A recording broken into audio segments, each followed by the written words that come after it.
Let's get it.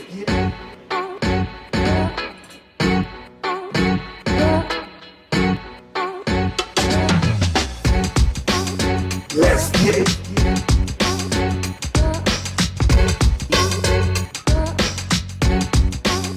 Let's get it.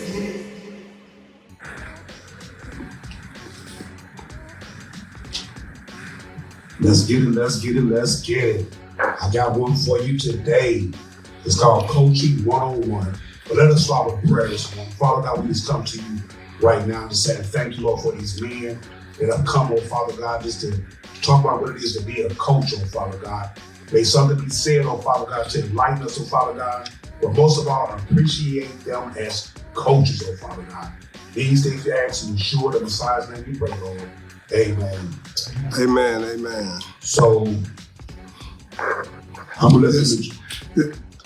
Well, I'm gonna start this out first. Okay. Before we do that, I just want to send a shout out to Myron Brown, Corman Taylor, Cool Ken, and I want to thank you guys and for bringing me on the committee. Just honoring Paul Blackwell, our legend of Lincoln Heights.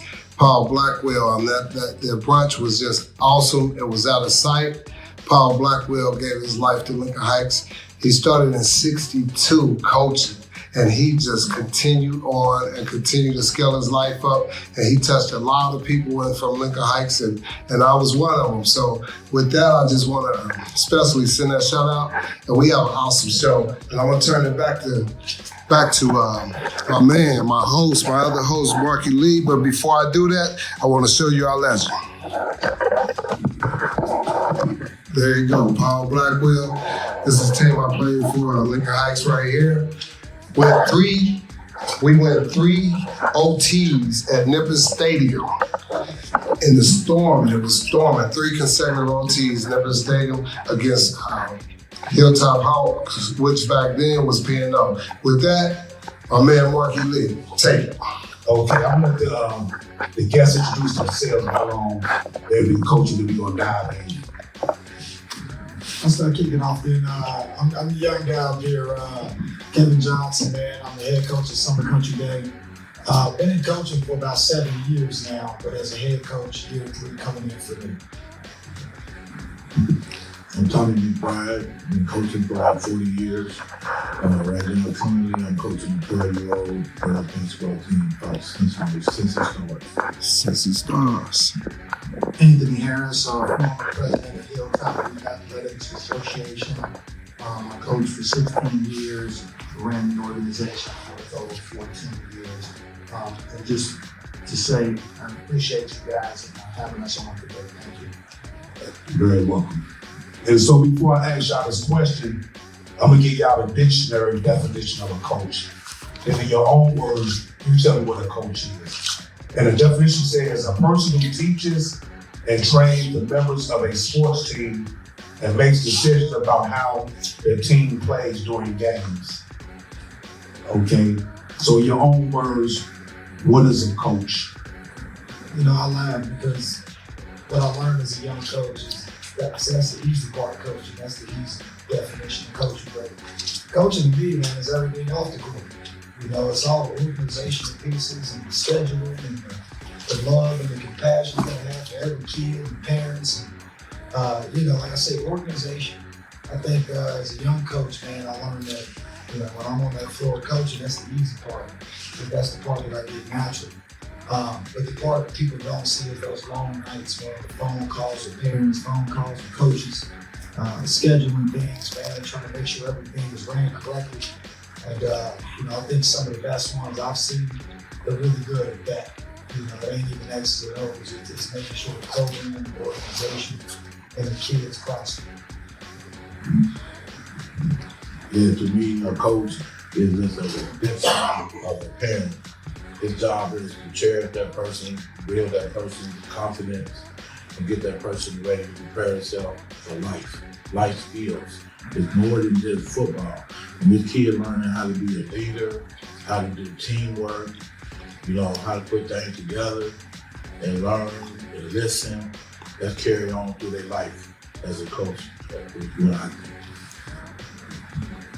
Yeah, to expound upon that, I think coaches are the role models, you know, and their impact players, right? I mean, because, you know, outside of your parents, typically when you get involved in youth sports, high school sports, the person you look up to the most is the coach. So they bring so many other intangibles to that, you know, because when you hear those conversations from coaches, they can impact you in so many different ways, and they teaching life lessons. Okay. And I would go a step farther, you know, you become like a father figure to them, a nurturer, problem solver, you know, a listening ear, you know, someone to help with life skills. And it's much bigger than the sports. We can always remember that. It's much bigger. But one thing I would ask you guys, what made you want to get into coaching?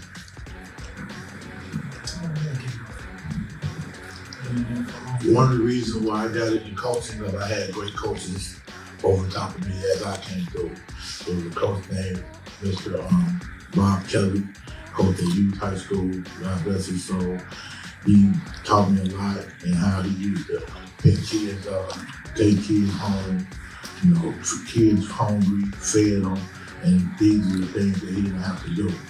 They carried on with me. I had a basketball coach named Brackman for Hughes High School. That was an understanding coach that I could go to and talk to, and with my problems. With both of these two in my life, it made me molded me into a great coach and showed me how to appreciate the kids. It's interesting because I got in coaching for selfish reasons, right? My nephew that came to live with me from California, and just in order to get him involved in something productive, I ended up coaching. He left and went back to California, God rest his soul, but I stayed with it. And I ended up taking over the program a few years after that. But I got involved, and it was like one of the best things that ever happened to me. So many kids I was able to impact. You talk about Mr. Blackwell from Lincoln Heights. I mean, I guess one of the most beautiful things about coaching is the impact you have on kids. Not only the boys, but we had a big cheerleading program when I was at Hilltop. And I mean, to this day, me and my wife, we can be at the mall and you see these kids with parents, Coach N, you know, and it's just that love that you give, you know, and it's, I mean, I haven't coached in 10 years, but I still follow the game, but the impact that you have, you know you have that impact when, you know, you're seeing a 30-year-old now, a parent, you know, and they introduce you to their kid. This was my coach, or he used to run the program, you know, we used to do this, and, you know, and, it's just that impact you have. So it's a beautiful feeling, you know, but I got into it for selfish reasons, but I ended up just giving my heart to it, you know, so. You know, for me, as I think about it, as a former player, man, I love the game.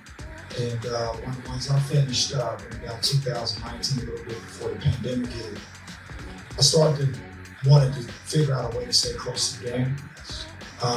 And with that, man, came coaching. And then when I started to coach, you know, as a former player, I'll be honest, man, it was so competitive that I still had that player edge in me. Maybe not a coach's edge, but the player's edge. And through watching these young men grow, I mean, I started at, you know, Little Miami, somewhere completely different, may not be the most talented. But what I really started enjoying as a coach was watching the process. I started to see the game from a whole other side. It used to be the guy like dribbling and scoring and shooting. And I was the guy that was like actually building the team, figuring out what our identity was, what our culture was, how we were going to win games. And I started to watch a group kind of form those, you know, the identity of winning, and the culture started to shift and start winning games. And that experience at Little Miami, kind of fast forward me here today, 3 years as a head coach, that's what made me stick with it. You know, I'm starting to see, as a young coach, man, the impact I have on the players, and the students, and kids that I'm around. And with that, man, watching those kids go on the journey, being able to get full ride scholarships, and, you know, build the relationships with them just beyond basketball, is what I'm starting to realize, and that's what I'm starting to coach. And what I'll say to that is, before I go any farther, I'm gonna give y'all little flowers today. if you haven't seen those. So thank you for coaching. But I would ask, what is your passion and philosophy for coaching? I mean, I think it's all about development. Kevin kind of hit upon it. You know, one of the things that I loved about coaching when I was at Hilltop, especially my first team. We didn't lose a game for like the first 4 years. I had kids on that team, Preston Brown, back in the NFL.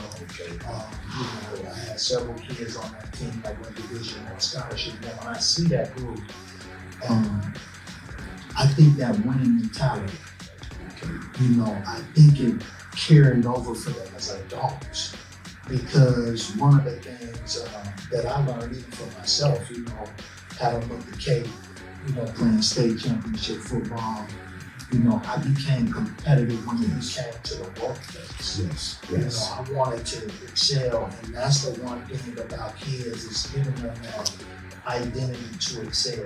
You know what I'm saying? We got so many, we lose a lot of youth to a lot of, things in the streets and whatnot, but I think if you can give them that direction, that was my passion, is to, hey, go out and do something better in life. And that's where I think you really had the most impact. And I think if you teach competitiveness, it don't necessarily have to be winning. Yes. But if you teach kids how to be competitive, I think one of the things you'll find is they will carry that life lesson into the things that they start doing as adults. Currently, in the era that I'm coaching in, it's what we call toughness.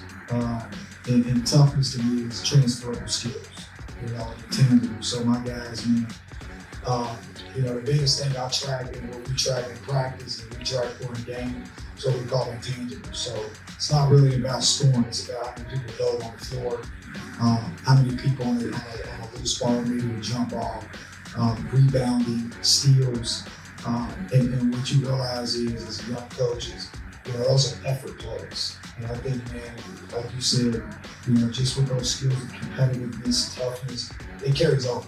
It'll carry over in life. And for me, I tell my boys, everybody might not go D1, but shoot, it's competitive to be a CEO. It's competitive to grow in the company. So it's all the same competitiveness and that mentality of toughness that we're not going to quit. We all fight through adversity. So a lot of that stuff, man, my boys are learning through the game of sports. And sometimes you learn to win it, sometimes you learn to lose it, sometimes you sit on the bench, you learn. So it's just so many qualities, and that is kind of like my whole style or way of how I lead my guys coaching. The passion for football, for the kids, for me, is for the kid that don't know anything, and when he learns and see he's capable of doing stuff, the way his eyes light up, and the happiness that he had, that he learned something and that he accomplished something. And then for the basketball situation, when the girls walk down the aisle and they tell them, going to university, such and such and such. That's what I'm here for. See them accomplish the goal that they wanted. And that's my passion. Okay, I got another question. Can you be a good coach if you never played sports? I think you can be a good coach. It depends on how you feel about the kids.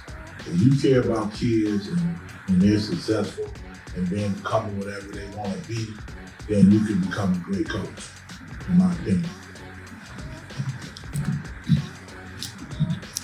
So I'll say this. Bill Belichick, far as I know, never played it down. I know he had Tom Brady, but he will go down as one of the greatest coaches in the game, right? So I don't think you have to have had to play a game to be a great coach, but I think it's all about your value system and what you want to get out of the player, and how your structure, your philosophy, and how you're going to approach the game.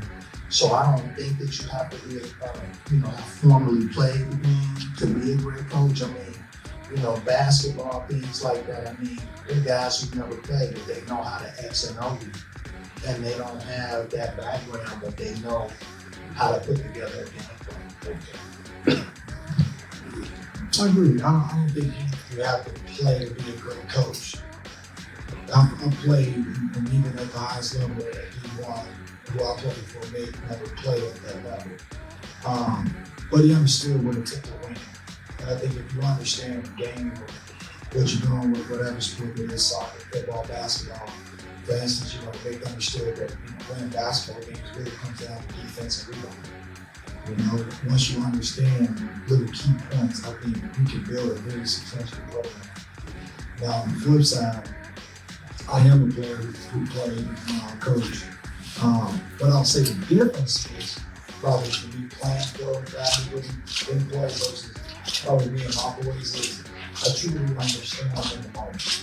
If there's moments out there that's happening that it could be very overwhelming, a turnover at a certain moment, my reaction would be totally different than what Nick's reaction is because I played. And I understand from a player's perspective, things happen, and as a coach, maybe instead of me getting upset, I know I'm finding an adjustment. And those little differences when I see and I talk to guys who played and now coach, we all laugh because we sit there and say, we understand the play in the moment, in the situations. So our bond are a little different. I'll say more, the bond off the court is a little bit more congruent and flows a little bit better versus some coaches that I play with that didn't play. So I'm gonna flip the question even to a whole other perspective. Do good players make good coaches? Yeah, I think coaching's overrated. I tell my players all the time, what's up, fellas, I don't win no games, I just lose it. So, y'all win because you're talented, obviously there's some game planning involved and execution. And the higher you get, as we all know, execution is a thing. But in reality, man, if you got 5 guys that's better than the next 5 guys, your job as a coach is just not to mess it up. So that's what I was saying earlier. I said coach is overrated. I'd say it helps to have a good player, but it's up to the coach to put the good player in that position where he can flourish. And in the context, what I was trying to get at is like, say for instance, some good pro athletes that want to be coaching, they turn out to be good coaches. It wasn't because of the players, they just turn out to be good coaches, to the point where, not to say they didn't know what they were doing, because you're a good player don't make you a good coach. Does that make sense? Great sense. I will say, just to get his man his flowers, I've watched Kevin coach and his calmness, the way he just, he guides his players, it's a pleasure to watch. And he said, we ain't never watched it. I will go catch his summer game because I had the opportunity to watch him. And I watched him play in high school. So I watched him play in college and I see him coaching. So I love what he does. But, I think, like if you look at guys like Dion, they can bring something to the table. That's a little bit different. Now, everybody in Dion has some intangibles that's a whole lot different than a lot of guys that play the game. But what he can bring to kids, if you look at the way those kids from Colorado are flourishing right now, it's unbelievable. But it's a certain edge that a player, if they know what they're doing and know how to translate it over to another individual, they can have a huge impact. So I'll build off of that because I know some guys who play and got coaching. And what I'll say is the biggest difference on what probably make a former player a bad coach is understanding he's not a player. That's the hardest thing to do. okay. And I don't really think it's an age thing, I think it's an experience thing. I think whenever you stop playing, you go through this few years of you still feel like you can. And as a coach, you gotta realize you're the coach and you ain't playing. Okay, that's good. So your compassion, your communication, the way you gotta go about it, it's gotta shift a little bit from being a player to now a coach. And I've seen people could be really good coaches, former players, but they just can't approach the game like a coach. Still very much like a player. Hey, you turn this mic up a little bit. So, Now go ahead. did you want to answer, Tommy? Do good players make good coaches? I commented on that. Hey, the mic's the same. You just gotta speak up. Well, let's. Volume is Okay, I got another one for you. Would you guys say that you are a student of the game? I think you always gonna be a student of the game because things change with your equipment, you know, the speed of the game. You know, you gotta make adjustments. So that's how I do it. Yeah, definitely. You know, having played for Coach Sheehan or Kate, you know, when I started coaching kids, I mean, one thing with Coach Sheehan, you know, he always had us looking good. You know, we playing with guys like Carlos Snow, Benny Clark, you know, Lark Dudley. I mean, we always looked the part. And so, you know, I think that's very important. You know what I'm saying? You know, coaches have huge impact on kids. Yes. I mean, it never goes away. I think that's the one thing that I took away from having played there. I had a competitive side to me, but I also studied the game. I mean, Coach Sheehan taught Titan, but he always was on game preparation. You know, he'd have the TV going over here with game film, but he'd be teaching the Titan class over here. So, you know, it was just that mentality. When I started coaching, I went back to a lot of things that he did. Having my kids look good, you know, talking to them, caring about them, you know. So I think it's very important. I'm very much a student of the game in the sense of in basketball, even in the last 10 years since I've stopped playing the game and shifted. And in this sport, you know, you shift with the culture of the players. For instance, there's no Shaq O'Neal today. You know, everybody's 7 feet, shoot threes. And as much as I love Shaquille O'Neal, the players ain't playing like that no more. So, you know, it's an evolving game. Basketball is a global game, so it's not even that I'm preparing my kids, you know, to play one way like in America. They need to be able to play in Europe, in South America. You know, there's different styles of plays, and there's principles and things that I can teach them today in high school that are transferable everywhere. Same with recruiting. You know, recruiting is different, and that's a whole nother new batch of being a student of the game. When I was coming up, you would get a full ride scholarship. Now they're offering $250,000 a kid on top of the scholarship. So now you're looking at money. You know, what's the best opportunity to play and get paid? You know, transfer rules, like our agents are involved. So very much is a lot of moving pieces in the game of basketball. As a young coach, definitely got to continue to stay a student of the game and I reach out to my old coach at UCLA. My former coach, Michael Bradley, was with the NBA in Kuwait. A bunch of overseas agents that I know, just to continue to make sure that my kids are educated and the parents are educated as well, man, to make the right moves for their children. Because it can get tricky. You know, one wrong move can set you back. In this game, if you keep climbing that ladder, I tell my boys they got a chance to change our lives slowly. Okay. And I like what you said about preparing them to play globally. Because we noticed, like, over those other countries, those kids be like 15 or 16 playing pro, where their fundamentals is like on a whole nother level, where they come over here, they be like a lot advanced compared to the kids over here. But one thing about being a student of the game, if you study the game and how the game changed, I'm talking basketball now, how the games change, you look at different eras and how they change.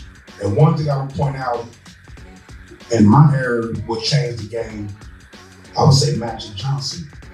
Because you never seen a 6'8" guard running the floor and dishing like that. That was a whole nother level, you know. But now you look at some of these players now, they don't play no defense. Because everybody's showing, everybody want to shoot threes. But back we had the bad boys business, they got them banging, you know. Now the toughness back then, I don't think the guys can handle the toughness. You know, the guys now, they can't handle the toughness how it was back then. But like you said, you gotta always keep learning to be a student of the game to be a good coach. What I say is, man, things change beyond the game. You know, social media is a thing. Yes. I look at a lot of different things that impacts all the games in sports. Yes. You know, we talk about physicality at a basketball game. You know, they also trying to sell tickets. So now we got to protect the Michael Jordan. We got to protect the LeBron and get those tickets sold. You know, LeBron can't get too physical with it before we hurt him. You know, like the game is so shifted in all these spaces of making money, everything has to be profitable and marketing. That it shifts a lot. And I see it's trickling down to high school. Like, you know, my guys get a lot of media recognition. And it's a thing now. Like, as a coach, you gotta do the picture posting and the graphic build-ups. So it's all part of what the game is today. Okay, this question's for all three of y'all. Have you ever gotten out coached? You've been in the game for 40 years. You gonna have situations like that where you just can't win, you know what I'm saying? I mean, yeah, because sometimes, like, you know, when a coach makes a decision and his team that's been practicing it, and then you get in that moment and they run it properly and they score and you lose, I mean, that's what happens. You know what I'm saying? It comes with learning the game and playing the game and teaching your kids, winning and losing their everything. You know what I'm saying? What about you, Ken? I'm being out coached. I might have won the game. You know, sometimes I don't even judge about winning the game. You know, sometimes it's like, sure, I won by 20 and I won by 2 today. You know, he got me. He came in with a better game plan, had his team more prepared, executed better. So I've been in those moments. And like I said, it's not always a win and loss. And I've lost something and I thought, hey man, I had my team prepared and we just couldn't make a shot. You know, like sometimes I can't control those type of things. But, oh yeah, man, I've definitely been out coached. Yeah, looking back on it, definitely. I mean, because coaches, I mean, if you coaching, you developing schemes. You know what I'm saying? You trying to outdo your opponent, and some coaches just come up with a better game plan. You know what? You have to be able to walk back to your kids and say, you know, that one was on me. It's one thing to get out coached and you take it on the chin. But it's another thing to get out coached when they play with players that's too old. Dude overweight. You know what I'm saying? You know, dude too old or whatever. And they might manufacture birth certificate, like, you know what I'm saying? But you know, if you win or lose, just listen here and there. I like those answers. So the next question is Deion Sanders and Black founders when it comes to athletes. Oh man, Deion is just, I mean, I've always been a Deion fan since Florida State, you know, throughout the NFL career. And I mean, if you just look what he's done with his kids, I mean, I'm not necessarily a big fan of dad coaches, but if you want to be a dad coach and you do it the right way, I think it can be a great thing. But you know, that impact that you can have, you know, it can be, you know, very strong. So, you know, it's one of those things where you have to love it and you have to be able to give it back, but you also have to be able to step back as a dad.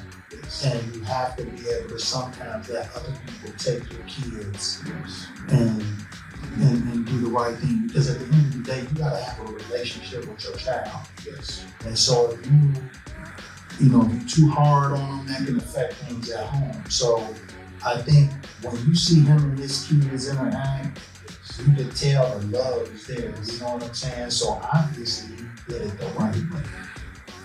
I'm gonna jump in right there because I was a coach my son, and sometimes that ride home is the longest ride ever. You know what I'm saying? He walk in the house like, what's wrong with him? You know, I've been chewing him out the whole time on the ride home. So he tell her, my wife, he don't want to play no more. I'm saying, you know, we all had that situation. I'm saying. And so back when I was coaching, and then I stopped coaching, I was still coaching from the stand. Get him, man, you know. Now with my grandkids, when I go to the game now, I just sit there and don't say nothing. Because I learned being a father and coaching, it's best don't say nothing. After the game, like, hey man, good game, you know. That's how much of it more, you know. But sometimes that father and son, and I gotta put it out there, it's a thin line. There's times when you should be his father, you being his coach. There's times you being his coach, you should be his father. So you gotta be able to draw that line and distinguish between the both. And you gotta also distinguish to the point where if I'm mad at other kids, I'm not taking that on my son. And sometimes your son get the brunt of what you and amongst you have to do with the other kids. And you'll take it on him because you can, because that's your son, but that's not healthy. So I would just say that to any father and son that coach his son. What I say about Dion and a few other good coaches who coach their sons, man, it's inspiring. Like I got a son myself, so it's very inspiring. What I'll say is, for me, with my son, man, I don't want to coach him, but we train. We get to do the developmental, the fun part of the game. And I don't care what sport that is. He's in baseball, soccer, basketball, now flag football. I do the agility training. I do the dribbling with the cones. But he go to practice and I sit back and I don't say nothing in practice. I am a firm believer. You know, it takes a village to raise somebody really good. My dad never coached me, but he definitely had the long ride homes. The ride homes, I was looking for the ride home. Okay, you know. But I look back at those moments, and we talk about it now. I'll be like, Dad, but those moments are the moments that build me. Yes. Like that's my character. Yes. But, you know, you get frustrated after a game, but you know, he yelling at you, you're like, oh, I'm gonna stop playing. But in those moments, to me, is where character is built. And that's where I found my love for the game. Because if my daddy can make me quit, then I must not want to play. So I'll say it's inspiring. But for me, man, I think it takes a village. I want my son to be able to open the ear and listen to his coach and trust that process. On the back end, yeah, you can train. So if you get the call, I think you're lazy, we can go do some extra sprints. We can go work on that shot. And I think that for me, that'll give me guidance versus yelling at the game. I want to be playing at the game, not saying nothing. And just clapping hands and cheering for the team. I just want my son to always know that ain't tripping about, you know, personal performance, but winning and losing, we always trying to go for wins. Can I say something too? I think parents need to be real careful with that coaching from the stands too, because nowadays, coaches on the recruiting circuit, they looking at that. You know, you can impact whether you're, you know, if a coach see that a parent may be going too hard or acting a certain way, you can cost your kid a scholarship in that moment. So, you know, like Kevin, I mean, my daughter played Division I basketball, so I mean, when she was coming up to the AAU circuit, you know, I didn't want to sit with no parents, and I definitely didn't have nothing to say about the coach. You know what I'm saying? So I usually, me and my wife would sit off to ourselves because at the end of the day, they gonna make the effort that they gonna make, and hopefully, you know, they understand, you know, their shortcomings if they have them during the game. But at the end of the night, my biggest thing is what we going to eat. Mm-hmm. No joke. Yeah. That was good. We're going to eat. That was good. Yeah, reflected on Deion Sanders. I like the way he cared about his players. You know, he's looking for their future. When he recruiting, he telling them, you know, that he care about them, to make sure that they're okay. That's what brings good players to Colorado. But as far as being a coach, as far as your kids, I didn't coach my brother, I didn't coach my daughter, I didn't coach my son, now I'm coaching my granddaughter. So I understand about the ride home. The ride home was, you know, to what my brother was like, well, you feel that way, don't come to the game, you know. He had like 20, I'm like, you should have had 30, you know what I'm saying? So the ride home, you know, was really rough, but at the same time, it was a bonding thing with us too. You know what I'm saying? Cause we lost our dad when he was was young. So I took over that, you know what I'm saying, every practice, every game, all the way to when he graduated from University of Houston. He was starting point guard for them. But when I coached him, and it comes to a point to where they get so good, then they're ready, because you can coach them up, to put them in somebody else's hands for the next level. Okay. You know, like when I coached my daughter, I coached her all the way to the 10th, and then Ohio Black stepped in, and I knew she was gonna be in situations where, on paces where I couldn't take her, so I released her. But she knew how to, you know, respect, and knew how to know what hard work pays off. You know, my son was the same way. You know, he graduated from Tam High School, but guess what? He graduated from Tennessee Tech too for football. So it wouldn't matter where they went. You know, she went to Mount Notre Dame, he went to Tam, but they both went to school. You know, so it ain't where you ask, what you learn. You know what I'm saying? I really appreciate Deion because what he does. That's how I coach. I care about the kids, you know, their futures, and teaching them life skills. And that's what his goal is. The reason why I asked the question about Black fathers, I looked at Jalen Hurts just winning the Super Bowl. And the way the media portray him is like he didn't even have a father. You know, and to the point, his father was his coach coming up. You know, so it's like, you know, they never really showed him like, well, this is his dad, coach something, you know, whatever. But like for every one Deion Sanders out there, it's 500,000 other Black fathers, but the media won't portray us as if we're in their lives, you know what I'm saying? But when the Black fathers there, colleges can't come and do what they want to do. They have to be accountable to like, okay, you want my son or daughter to come in there, to lay everything out on the table so we know what they expect from the program. You know, but if there's no one there, and they can renege on what they set out to do or whatever, you know what I'm saying? So the Black father is very important. Like I like what he said as far as, you know, not being too critical or whatever, just pretty much laying in the background and still they know that you're there. You know. And I look back to Michael Orr. For him not having no father, they took advantage of him. And that was the guy from the movie Blindside. They had him sign some type of executive thing where they would still get money out of this guy. When he done played out of the league, they still was controlling his money here. But he didn't know that they was doing this until he researched, like, you know, okay, they still get money. And you signed it, but he didn't know what he was signing. You know, when he started some type of executive, whatever it was, conservative shit, whatever. You know, so they really took advantage of him. Now, if he would have had a father or somebody in his life, they probably been able to, or an agent, they probably been able to refute that, like, no, he's not signing that. But they had to sign something that wasn't beneficial to him. He just got rid of him like a few years ago. You know, but I did not know that. yeah.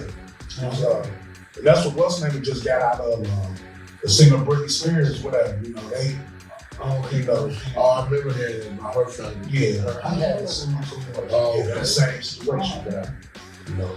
But okay, let's change the course of this. What is the difference in coaching kids from different ethnicities? You know, my answer to that is that there's no difference to me as far as ethnicity. I think all children have a different level of toughness and maybe what they've been through. But ethnicity shouldn't play a part. I coach at a predominantly white school. But I'm gonna be who I'm gonna be. You know, we set the tone as a coach and as a leader. And my players know I see them coming. You know, I need all of us to be as tough as if we come from nothing. You know what I mean? And every kid gotta figure that out. You know, what turns them up into that beast. You know, it's different. You come from nothing, you probably used to kind of thinking for yourself and being active like that. But well, for me, I'm at the summit. A lot of our kids are very privileged. Yes. So, you know, I tell them we have to find something deeper. You know, whether it's our last name, whether it's our school pride, whether it's us trying to get a scholarship.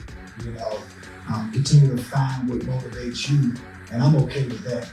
You know, but I change nothing different from what ethnicity or what color you are. And quite frankly, my son's 5.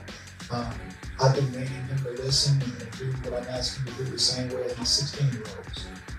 And that don't take yelling. It just takes like any parent, stern voice, eye contact, and just locking in.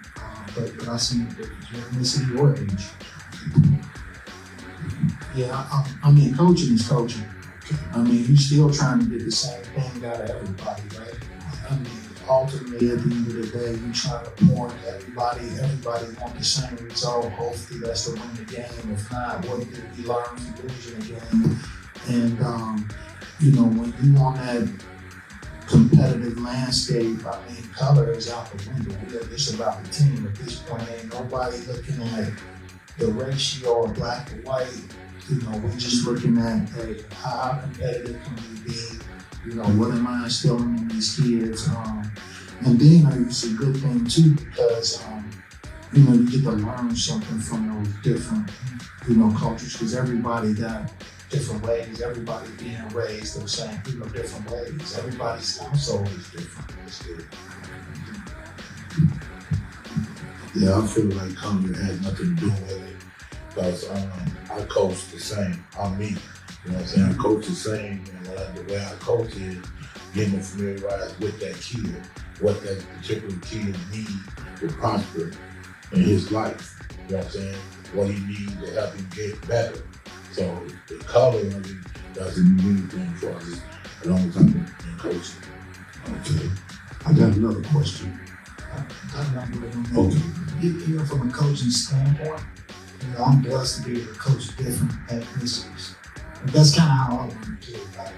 Coaching, like we all say, is communication, figuring out how to get a kid to understand you. That might be different from one kid to another. So when I look at ethnicity, it allows me to understand is my approach good enough for all people? I do aspire to be coaching at the next level, continue to coach and go up the ladder. So for me, this is is it different from coaching a pro to a high school kid, or a white kid to a black kid, a kid that's privileged from a kid that's poverty? And see how those communication and that stuff works. So it's a blessing also as a coach to be able to coach ethnicity. I think that's a good thing. Okay, I got another question for you guys. You ever had a kid that you deemed uncoachable? Yeah. I definitely had a kid that attitude was terrible. Talent was everything, but the attitude was terrible. So my job was to try to get that part taken care of. So it's time for her to be seen that she'd be ready. Because you might think you coach kids on coaching, but you just get to know that kid, into that kid's head. Yes. Then you can bring her out of that. Okay. Basically to the root of the attitude of what's the underlying factor, what's causing this uncoachable attitude, pretty much. Yeah, because some of that attitude is coming from where they come from. Yes. You know what I'm saying? They got grudges that they need to overcome. And then you gotta just, talk to them. That's part of the ride home too. Half them kids that have the problem, I'm picking them up. Okay. So that'd be the ride home and talking to them sensible, what they gotta do, what could be expected out of them, and then just consistency means everything. Okay. Yeah, I had a guy say to me, he said, he liked the kids with an edge, with a chip on his shoulder, where, where they're hungry to the point where, give me the uncoachable kids, that way I can develop them and get to the root of what's really going on with them. I play a little bit of devil's advocate with myself, and I think, what is an uncoachable kid? Like I really don't know what an uncoachable kid is. Okay. In the sense of one kid might have an attitude, but he went through a brick wall for you. You got another kid that just can't remember a play, but he's talented, right? It's hard for me to figure out what is an uncoachable kid. I will say I've coached a couple kids that are difficult to maybe get them to do the things that I want them to do. But the kid probably is still producing. So I don't want to call him uncoachable. I just think he's one of those kids I gotta reiterate a lot. And that's playing devil's advocate. Because if you're that uncoachable, you're probably, you know, and I got a special seat for you. So I just look at it like uncoachable. If it's that bad, you can't play. But if you just, I think we all players got problems, you know, whatever that may be. Some is comprehension, some is listening, some is attitude, some is being on time. It's all different. But I try to just align it for each individual and figure out how to, I guess what we call make them coachable or fix that mistake. It's kind of how I approach that. So where I come from on that is, I give you an example. I think you can have an uncoachable kid, but I think a part of the problem is if you that parent and on that ride home, all you got is negative connotation about the coach. He ain't doing this, he ain't doing that. Your kid gonna pick up on it. I mean, the one thing that I experience in youth sports is you can kind of tell when a parent is in the kid's ear. Because you can't, it's just, I had a situation like that. And, you know, we were successful. Got the dad coach with me. But I could tell the kid what, this is a stepdad actually. Stepdad came out there. I could see a change in the kid because I knew this kid from 6 to 10. I could start seeing a change. We just had to part ways. But it wasn't about the uncultured kid, it was about the parent. Okay. Well, Being lying back there. Okay, as a coach, probably would make you uncoachable. Is that right there? okay. I can go to the next question and kind of go hand in hand. How do you handle constructive criticism from parents and players? How do you handle constructive criticism? Well, as a coach, you listen to all the parents, you know, but you got to deal with an individual. But they going through that. I hear them, and that's what I do. I hear them. Okay, you know, I don't call them confrontation. I hear them. Okay, and especially when you're doing the best that you can. Where you hear them, and I keep on saying it. You just hear them. Okay, you know what I'm saying? You can give them an explanation, you know, but they already, and they've set a mode, whatever you say, it's going to be confrontational. So my main motto is, okay, I understand. I work on it.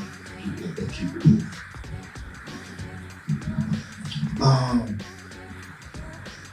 probably got more of a boundary. If you know, we probably won't have a ton of dialogue or, you know, I'm always down to listen, but we won't have dialogue when it's around playing time or decision making. You know, I tell my parents from the start, I am here for the team. I'm not here for not one individual. If my son was on the team, you would understand I'm here for the team. So decisions have to be made for the team. It's never personal. So anything outside of those conversations as far as decision making, I'm very open to a policy and down to talk about what's best for your child, good and bad. But there are some boundaries as a head coach. I just, you know, playing time, you know, we can always talk about that. My players know. I try to treat them like young men. And if they have a problem with playing time, player to coach, always open. But parents with me, they know you cannot discuss decisions in playing time. That is a player to coach them. That builds trust between me and my players, and it just keeps everything peaceful. Because once I can say something that's very honest to a parent, he goes back, he's taking it personal, and now he's in their child's ear. That stirs up our pot. Because now I'm the coach, he's my player, now I trust him. We can continue to build that trust with each other. But you understand, look, man, I made that decision for X, Y, and Z. We don't need mom and dad for that. It's me and you. And if I'm wrong, I can be accountable for that decision and vice versa. That's kind of my value. I agree. You know, if parents approach you, you know, it's got to be some boundaries. What parents understand, especially at the youth level. Every kid that's the quarterback now ain't gonna be the quarterback in high school and vice versa. You know, the star point guard and youth basketball ain't gonna be the starting point guard in high school. and so on and so forth. And what you also learn at the next level is typically, as Kevin said, you know, when you take your kid off to college in that first week with the team, the first thing the coach said is, don't call me about playing. That's the biggest rule that they have. We ain't gonna have that discussion. Another question, and I know we all have felt the same way. You ever had a player, let's put the S on it. You ever had players that you wish you could have took home with you?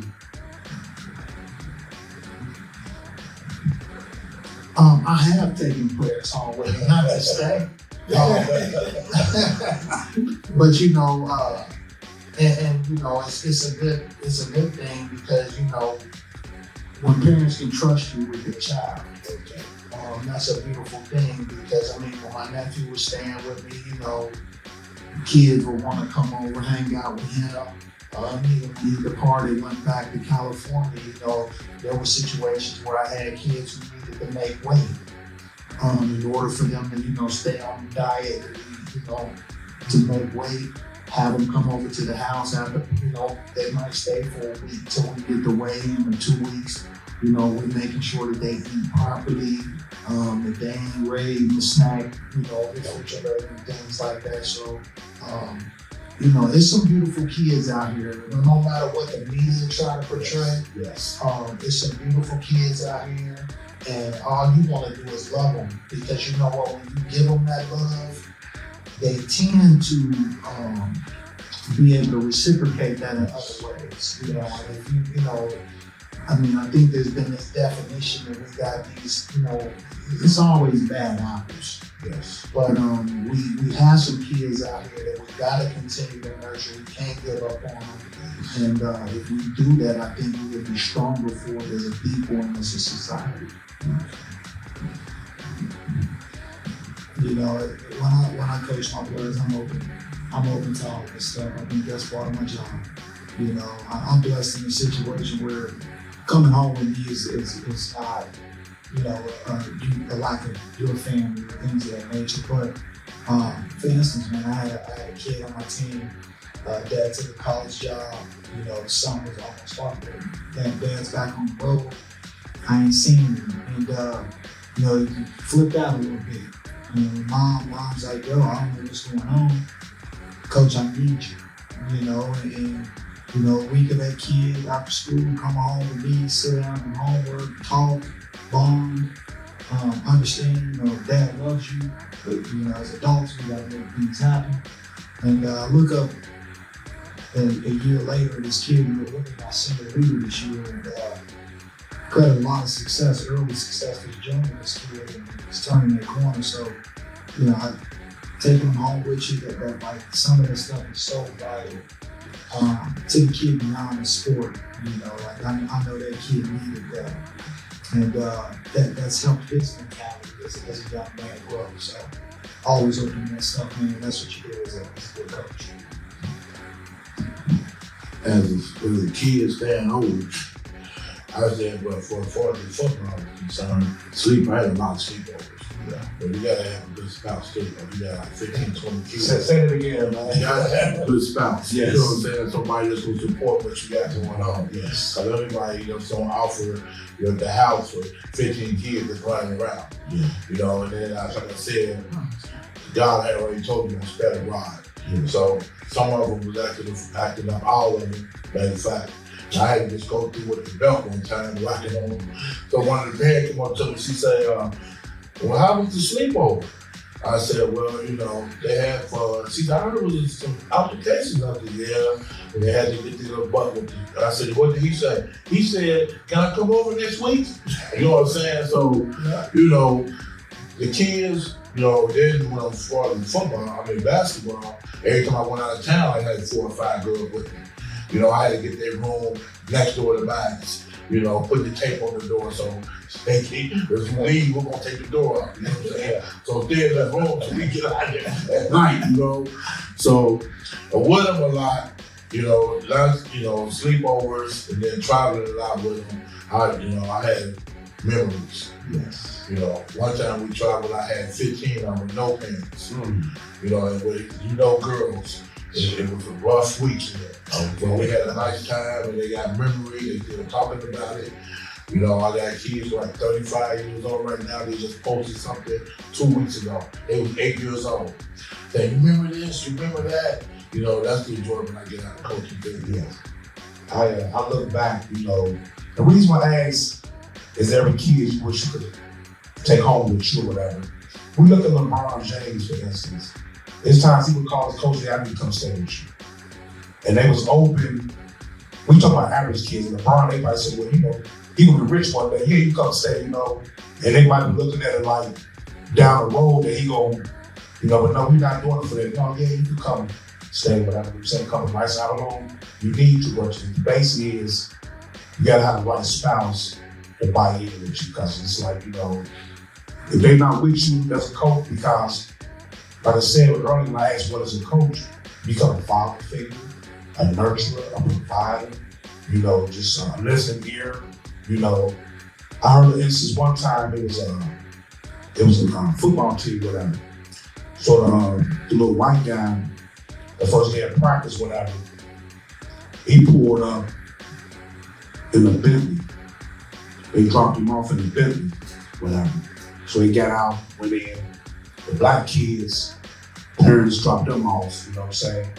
But the white guy, he had a whole nother issue.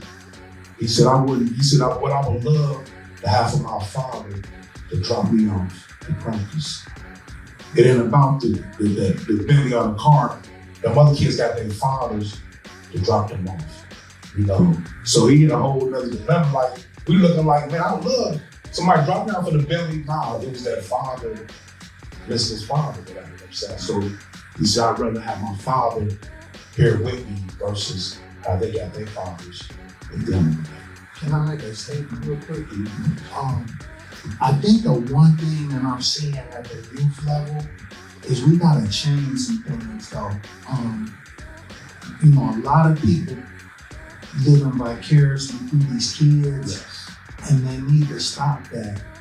You know, I saw a clip on YouTube or Instagram where the coach is running down the field with the kid, and you know, he gyrating on the field. I'm like, these 5-year-olds. I mean, act like you've been there before. You know, I'm talking about the coach. You know, we setting examples for these kids. I haven't coached in 10 years, but what I'm seeing is you know, it's a situation with the kid from Georgia, highly recruited football player. You know, he was in a road rage incident. You know, you are destroying potentially life-altering events for your family by going out here. You right at the cusp of making it, but I wonder who the direction we have been getting from over the years, you know, because we can't make those kind of mistakes. You know, we gotta do better, you know, coming around the field, smoking, drinking. You know, if that's what you do that at home, but don't bring that around these kids. You know, we gotta set better examples, you know, because these is our youth. You know, and they in a whole different position to make it than we are. It wasn't no NIL when we just coming through the ranks. You know what I'm saying? So if a kid can get $250,000, $500,000 at 18, 19, you know, he can really do some things with that, even if he don't make it to the league. You know what I'm saying? So I think, you know, we got to change what we're doing in the youth game, and these parents got to understand, you know, act like you got some sense when you're out here on these fields. You know, take your drama somewhere else. If you and somebody else beefing, you know what I'm saying? Y'all take that up later. You know, we come up under them codes where, you know, kids are from mixed parents are, you know, we got to get back to that. You know what I'm saying? We can't be out here on these fields, man, bringing that drama, because then our kids think that's okay. Yes. That's good. And we gonna go and wrap this up. But what I want to do, just so we be in order, we gonna just pass the mic around, and like different coaches that impacted you over the years, let's get them their flowers as we end or whatever. And the first one I would say, my partner Bill Franklin, we haven't coached for a few years, whatever. And we had this one team, and these guys, man, they were so hungry to kill. I had 2 left-handed guards. 2 left-handed guards. They would call me from late. Coach, where you at? On my way, baby. I'll be there in a second or whatever. And that team, we didn't lose a game for 3 years. So I just want to shout out and say, Paul Blackwell, Myron Brown, Pootie Wells, Donnie, George Brown, Rod Dyson, Mark Mitchell, Jack Robinson. There's different guys, Wally Boo, Ron Ballou. There's certain guys that I know. There was one guy in Bond Hill that Ron Hill told me that was clean. Yeah, Coach Cleve, you know, I want to shout him out. I didn't know him, but I wanted to shout him out. Yeah, Mike Walker, Danny Sellers, Chris Bishop, Coach Sheehan. I mean, I could go on and say I was a coach with Danny Sellers at Hilltop Hawks. Yeah, that was my guy. You know, Daryl Whitehead. You know, these guys are very influential in the game and know how to teach. So I want to start off with my first 2 coaches, Mom and Dad, man, Kevin Johnson, Sarah Case Lawson, man, and Vaughn Johnson coming up in there, Michael Bradley, Mick Cronin, Coach Ivy when I played football. I mean, I can name a ton, but shout out to all you great coaches. Yes, sir. I've been around a bunch of great coaches too, but it's been so long, man. I can't say all these names, so I know probably gonna miss some people out though. But, you know, one who truly inspired me was Mr. Robert Kelly. And then, let me see, my cousin John and Herman Jones and Rob Davis. You know, and the list goes on and on. You know, keep on doing what you do for the kids. And that's it. One last note. Kevin said his mom. I was see his mom at work talking to somebody about NCAA basketball. You see Seton Hall play. I'm laughing because she's a student at the game, talking to somebody else about the college game that was on last night or whatever, you know. But with that being said, I gotta say this, Craig Johnson. Yeah. So with that being said, I hope you guys get a better understanding what coaching involves. And I thank you guys for coming out on Let's Get It Productions podcast, being spiritual roundtable. With that being said, let's get it. Let's get it, baby. We appreciate you guys, and I just want to remind you, August the 30th, right at Code 51, Let's Get It Production. We're doing our first fundraiser for our youth here. The event is for adults. We have a live band, DJ. We have William fans at first, second, third place cash prize. So it's our white party is going down. We're going to be in the house, Code 51. That's the holiday weekend. I need you guys to come out and support my youth. And that will also support our Let's Get It Productions in Roseline. And we will be opening a new facility in Lincoln Heights. Let's Get It Production.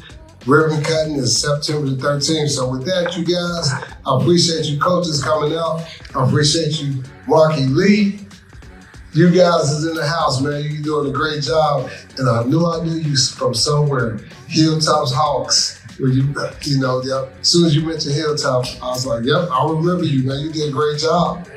I live around the corner. I'm from Lincoln Heights, but I live in College Hill.